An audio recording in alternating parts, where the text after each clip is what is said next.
There are moments in history where the world changes, not with an explosion, not with an announcement, but with a quiet meeting behind closed doors. Because the biggest shifts don't start in the streets, they start in the rooms you'll never be invited to. And today, I'm going to show you something that almost nobody has ever seen: footage connected to Ripple, connected to central banks, and connected to a global financial transitioning happening right now under our noses. Not hype, not theories, a real signal hidden in plain sight. And once you understand what it suggests, you'll never look at XRP the same way again. Welcome back, guys. If you're new here to this channel where we connect the dots between crypto, banking infrastructure, institutional adoption, and the future of global payments without the noise. And in this video, we're diving into something I genuinely believe is one of the most overlooked signals in the entire XRP story.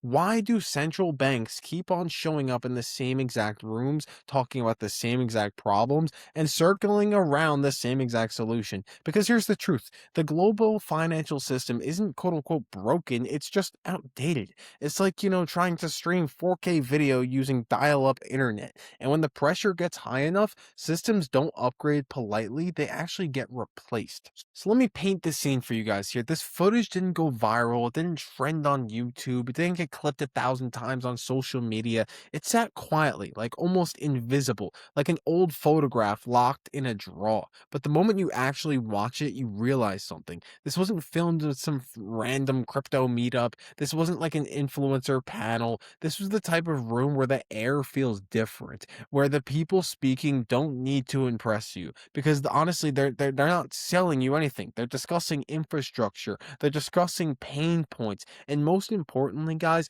they're discussing what happens when the financial world hits a breaking point. And in that footage, the tone is very calm, measured, almost like clinical, but the message underneath it, it's explosive. So, because the core idea is this, guys, I want to have you guys really understand this. Cross-border payments are still operating like it's 1975, and the pressure now is way too high to really ignore. So, let's like really break this down, guys. People hear the word cross-border payments and think it's really boring. But cross-border is the bloodstream of global commerce. It's trade, it's oil, it's food shipments, imports, exports, salary transfers, international business. Cross-border is everywhere. Cross-border payments is basically the plumbing of, modern civilization. And right now, the plumbing is old. So what happens? Transfers take days. Fees stack up. You lose visibility. You get uncertainty. You get delays. You get friction.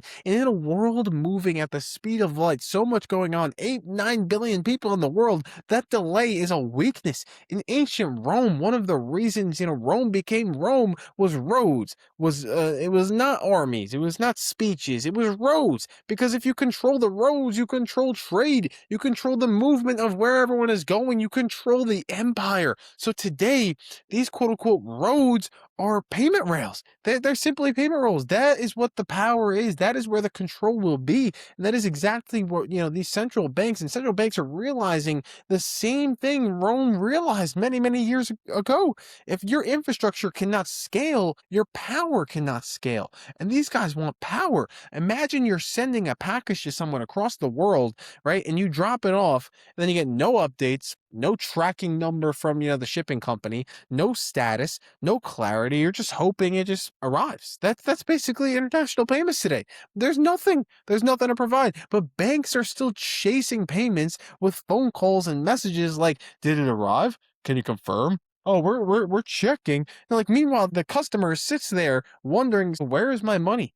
This is why central banks care, guys. Not because they love crypto, not because they want their bags to pump, not because they want, XRP to go to $10,000, but instead, because they can't keep running the world financial system on a model that like certainly is inevitably destined to fail. It's just uncertain right now, this current banking system and the current way cross-border payments are being done. Sample footage use an analogy that is actually perfect. Plate tectonics. On the surface where everything in the world looks stable, but underneath, pressure builds for years, sometimes even decades. Nothing changes until suddenly everything changes at once. That's what we're witnessing right now, because the surface world of finance looks normal. People, swipe cards, banks operate, paychecks arrive, but underneath, the world is demanding a new foundation, instant settlement, real-time visibility, near, zero cost transfer, right? 24/7 availability, multi-currency interoperability, machine-to-machine transactions, and here's what most people are missing on this right now, especially with XRP. This isn't about, crypto replacing banks. This is about upgrading the rails that banks use, and that's a very different story. Now, here's the question here. If central banks are talking about a new financial era, why does Ripple keep showing up around that same exact conversation? Because Ripple didn't start with just memes. Ripple didn't start with speculation. Ripple's entire focus was an unsexy word, and that word is infrastructure, payment infrastructure, settlement infrastructure, liquidity infrastructure, the type of infrastructure that only becomes visible when it breaks. And the reason Ripple focused on cross border first is simple. That's where the pain is worst. Domestic payments. Many countries already build fast payment systems, but international is where the world is still crawling, guys. We need to look at this on a broad perspective. When we talk about global payment systems, we're talking about global payment systems, not just the United States, not just Canada, not just the United Kingdom, but the world. We really have to realize how much money is out there and how much money has to be settled every single day. So Ripple built, basically the hardest challenge in the world, and they're attacking the hardest challenge in the world, and they're trying to replace it with their technology. That's like building an aircraft engine before you even build a bicycle. And here's something nobody thinks about. The financial system isn't, one system. It's a patchwork of systems, stitched together. Different standards, different rails, different local rules, different, legacy technologies, which means, moving value across borders is like trying to translate 50 different languages at once. Picture, you had 10 friends and you guys all spoke different languages. How are you guys even going to communicate with each other? It's a mess. It's all tangled up. While everyone is using a different, dictionary, this is why, certainty matters, especially when it comes down to these global payments. This is why global coordination matters. This is why central banks have meetings. They get together, because they're not discussing a quote unquote coin. They're not saying, oh, XRP to the moon. No, they're discussing the operating system of money. In the sample footage, there's a line that hints like a warning. The tipping point is obvious only after it happens. That's just the sad truth. That's the historical truth. And, think of it like the fall of Kodak. Kodak didn't go bankrupt because cameras disappeared. They went bankrupt because the world shifted to a digital faster than, Kodak could ever adapt to. And Kodak invented digital photography. They had the technology, but they didn't move. They stayed stagnant. They did not upgrade to the photography business, to the whole entire industry. We have these digital phones, these iPhones that can take pictures just as good quality. Kodak did not upgrade to that. Now apply that to banking. Banks can see the shift. Central banks can see the shift, and they're terrified of being the next Kodak. They don't want to go bankrupt, especially these banks.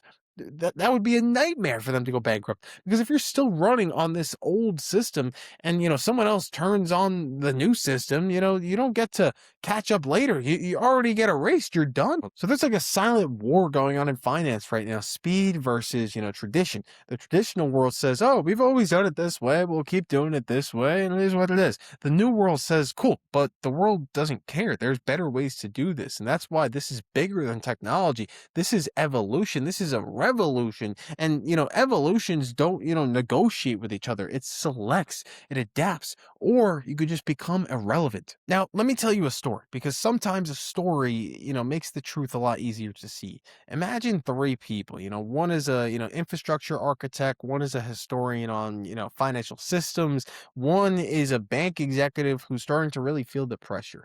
They meet at a private conference inside an old European building. Marble floors, you got quiet hallways and heavy security. Not a place where people come in to pitch, a place where people come to prepare. The banker is calm on the outside, but inside he's worried, because his bank is fast domestically, but internationally it's slow, expensive, clunky, and